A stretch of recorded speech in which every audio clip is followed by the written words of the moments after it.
Hey, welcome to this week's episode of Princess Interrupted, the podcast. I'm your host, Allison Ziggy, and I am joining you live from Philadelphia. I got here yesterday. I have life updates. I wanted to do these quick episodes. So last week and the week before, I was on a trip, my first solo trip in quite some time. If you don't count the trips that I've been coming to Philly, which I don't because I've lived here before and I'm kind of like, that's different. But I went to New Hampshire. And I was there over the 4th of July, which if you've followed my content, if you've been in any of my planning programs, probably known that 4th of July has not been my favorite holiday. But this trip felt so expansive. I felt like it just transported me into an entirely new reality. I was doing some animal sitting there, and I was watching a dog, which I don't have much experience with dogs. I am a cat lady through and through. And every morning we would go for a walk, and I started to get these insights on our walks, and I started to record them in voice memos, and I decided that I'd like to turn them into little mini episodes. So today I'm going to be dropping one of those little mini episodes for you to tune into. And I also decided that for those of you who know me, are curious about the brand, and you kind of want some updates on my personal life, I'm going to add those in at the end. This episode I really like. It's just like a 2 to 3 minute voice note, but it's basically talking about the role of excitement versus neutrality, and energetically talking about the difference and talking about like signs from your nervous system, whether someone's the right partner or not. And you can apply this to anything that you're manifesting. It doesn't necessarily have to be a new relationship. I really like coaching and teaching on relationships because I find that this is where our nervous system really goes berserk. So when you can master this in this domain, it makes the other areas of life so much more delicious, juicy, and easier. So that's just a little bit from me. I'm going to let you listen to the episode now, and then I'm going to meet you on the other side just to give you some life updates and answer the question, did I move to Philly? I'll see you, catch you on the flip side. Okay, I want to talk about this idea of excitement versus emotional neutrality. When manifesting or calling in a partner, I've found this trend, and this used to manifest for me in dating, where it was like the people who ignited the most excitement within me oftentimes were either the most toxic matches or something about it felt unbelievable to my conscious mind. And if something feels unbelievable, that means you don't believe that you get to have it, which means that there is a belief within you that also corresponds with it not being possible. So sometimes when you actually see excitement, while this can feel like a pleasurable sensation, it's something like, oh my gosh, I have something to look forward to, it's also taking you out of the now. And all of your power lies from creating within the present moment. So I like to think about this in terms of synchronicities. When you get a little wink from the universe, you see something that represents something that you're manifesting, and you start to get really excited about it. Check yourself. And it's not that you're not able to have excitement. It's not that you're not able to feel the pleasurable sensations of joy. But there's a difference between receiving joy from experiencing the manifestation and experiencing excitement for something that's not here yet.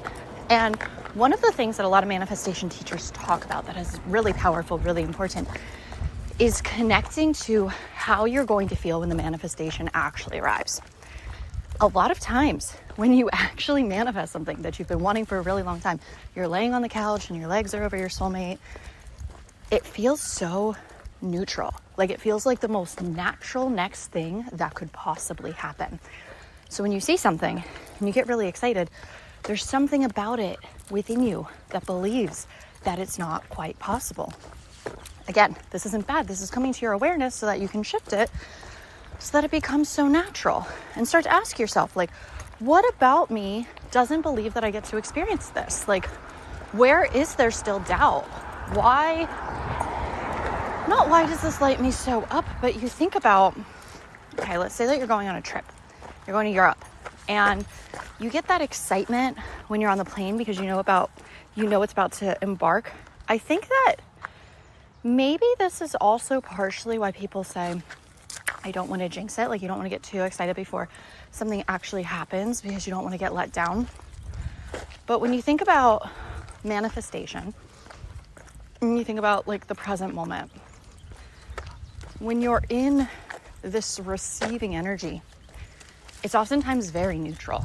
I think about the best manifestations that have come in. And sometimes when you go into those higher vibrations where you're like too excited, too emotionally dysregulated, you are no longer an energetic match for what you're calling in. So check yourself when you see this. Like, it's not that you can't be excited, though. I don't ever want to tell you to like diminish your joy. But the key and the name of the game with all of this is nervous system regulation. And it's really like getting the body on board with what you get to have. How amazing was that episode? I love that I captured it in real time, because even if I had tried to replicate it, it wouldn't have had the same energy. It just felt like this energetic download of information that had to be delivered. And when I was in New Hampshire walking the dog, it was in such nature. And I spent 2 weeks completely immersed in nature. And this was a manifestation through and through. I had always wanted to go to July 4th at the beach, because I saw people talking about this online too, but I really identified with this feeling where it felt like I would go online and everybody would have these lake houses and relationships and these people and do all these fun water sport things. So being able to be at the beach on July 4th was incredible. But what was even more incredible was that it wasn't even that experience that gave me the peace within myself. It was seeing what a change that had been made in me. I do have the privilege of being an entrepreneur and working for myself, so time is a little bit different. But when I was in New Hampshire, I just felt such a peace within myself. And this really was created as a result of this new lifestyle change that I've made for myself. And I've just been nomadic. I've been watching animals. And then when I'm not traveling, I'm spending time with my family and with my mom. My mom's been gracious enough to help me with Miko.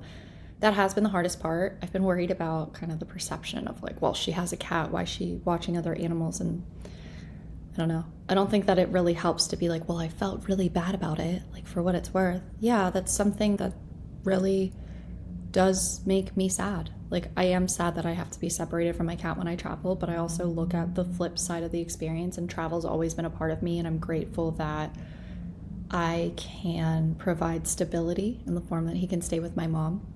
His life's not uprooted when I'm traveling.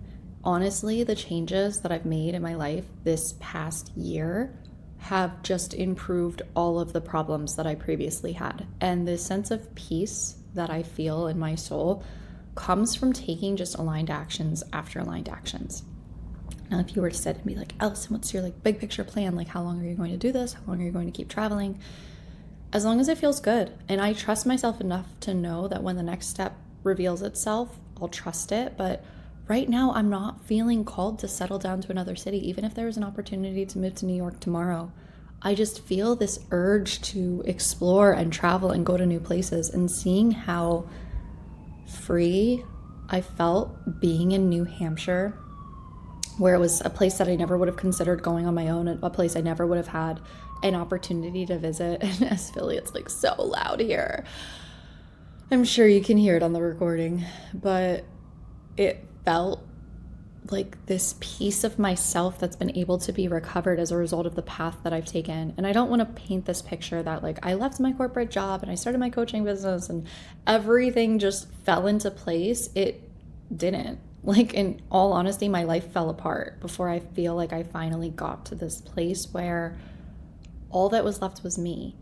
And I'm doing things now at 34 that I've always perceived people at like 24 years old to be doing, like traveling and staying random places and being nomadic. And I have an idea of the journey that I want to take this fall, and I'm really excited, and I'm just taking life as it comes. And my entire focus has just been maximizing the present moment from this place of understanding that that's where your energy is created. I've been making a lot of content on this online, so make sure you're following along at Allison Ziggy.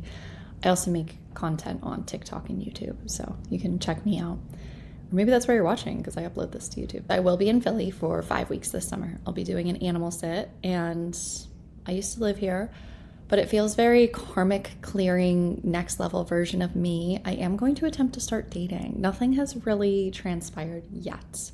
I was on the apps, and somebody asked me, did you date when you were in New Hampshire? And I don't know why this kind of turned me off. Like, it just felt interesting that that's the first thing that you're going to ask me about my experiences. And maybe if we were in person and he had asked this, I would.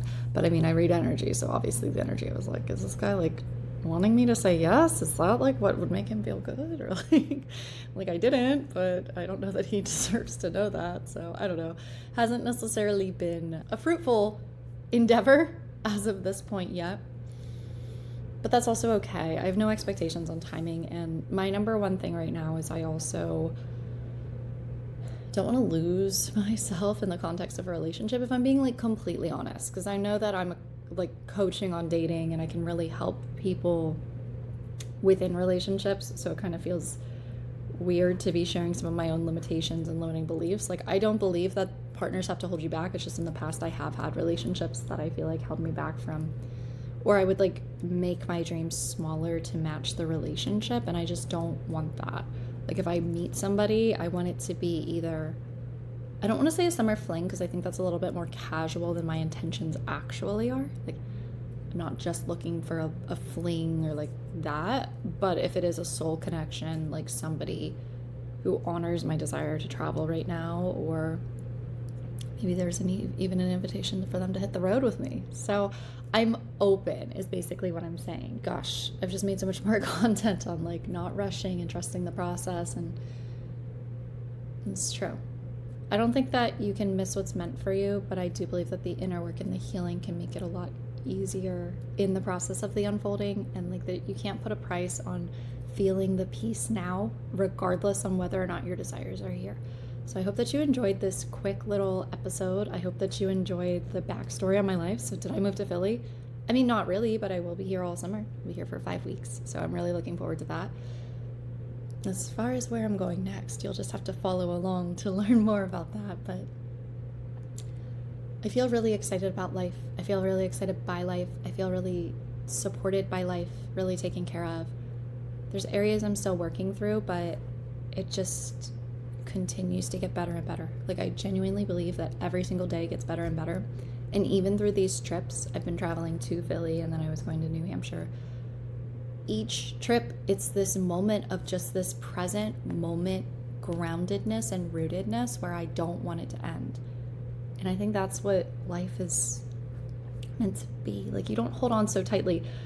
After giving away like my New York City apartment after moving out of there last year, I've learned not to attach too much to the present moment, like to love it, but also like let it go so that what is meant to come next can flow through. So I've never really gotten like too carried away since then and not wanting things to end. But also it is this moment of like, I could keep doing this forever. And it just keeps happening with these different experiences. And it's resulted in so much wisdom and so much like rootedness in self and so much of not being defined by the external. I feel so unapologetically me. Like, I love what I'm doing, and we'll see what comes next, and we'll see how this unfolds, and we'll see what continues to feel good, and we'll see what content's created as a result of this. So I do have some spots open for private coaching. I'm going to include a link in the show notes if you want to talk one-on-one, whether you're single or you're just looking to embrace this energy to call in purpose. A lot of people who set up calls with me are like, I don't know what I need, but I know you can help me. Like, it's like this intuitive pool. I really attract a lot of intuitive people. So if that's you, let's chat. I'll include a link to that. And I have the most amazing guests coming on. And if you know anybody who would be an amazing guest, or you want to be a guest, send me a DM at Allison Ziggy on Instagram. I would love to just keep making this show as incredible as possible. This has really brought me so much joy in these past few weeks. I met up with a friend and I just kept referencing my own podcast. I was like, I had this guest on, I had this guest on, I had this guest on, and I was like, oh my gosh, I like love this part of my business. And that was as a result of just the energetic shifts that I've made in my life, and like leaning into what's working and trusting myself enough to be my internal navigation to take the external actions. And that's been really beautiful process. So I hope that you love this episode. Usually when I post these, I think I'm just going to do like a little quip. I have another one for you that's from New Hampshire as well, and that one's a little bit different, but I'm excited to share that too. And then we have some beautiful guests coming on. So I love you so much. Thank you for joining me for this week's episode of Princess Interrupted, the podcast.